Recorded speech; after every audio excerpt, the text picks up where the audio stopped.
சட்ட விதிகளையும் மரபுகளையும் மீறி ஆளுநர் அவையிலிருந்து வெளியேறி சென்றிருக்கின்றார். தொடர்ந்து விதிமுறைகளையும் மரபுகளையும் ஆளுநர் மீறி வருகிறார்.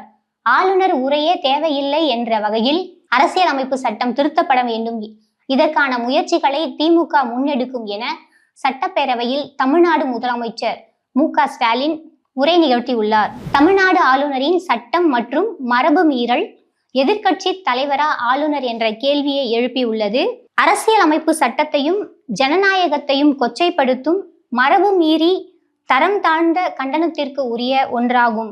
தமிழ்நாடு ஆட்சியின் மீது குற்றப்பத்திரிகை தாக்கல் செய்வதற்காகவே ஆளுநர் மாளிகையை போட்டி அரசின் தலைமையிடமாக பயன்படுத்துவது சரிதானா என்ற கேள்வியை தமிழர் தலைவர் ஆசிரியர் கி. வீரமணி அவர்கள் தனது அறிக்கையில் எழுப்பியுள்ளார். இந்தியாவின் வழக்குரைஞரும் மாநிலங்களவை உறுப்பினருமான கபில் சிபல் பாஜகவின் உத்தி ஆட்சியை பிடிப்பதோ மெஜாரிட்டி பெறுவதோ அல்ல, மற்ற கட்சிகளுடன் கூட்டணி வைத்து அதிகாரத்திற்கு வந்து அந்த கட்சிகளை ஓரங்கட்டுவதுதான் என எச்சரித்துள்ளார். நிதின் கட்கரி யாரை சொல்கிறார் என்ற தலைப்பில் இன்றைய தலையங்கம் இடம்பெற்றுள்ளது.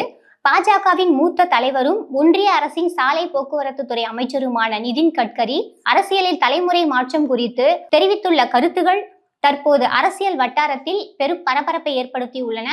இது தொடர்பான பல்வேறு செய்திகள் தலையங்கத்தில் இடம்பெற்றுள்ளன. பெரு நிறுவனங்களுக்கு சாதகமாக பாஜக மௌன கலாச்சாரத்தை வளர்க்கிறது.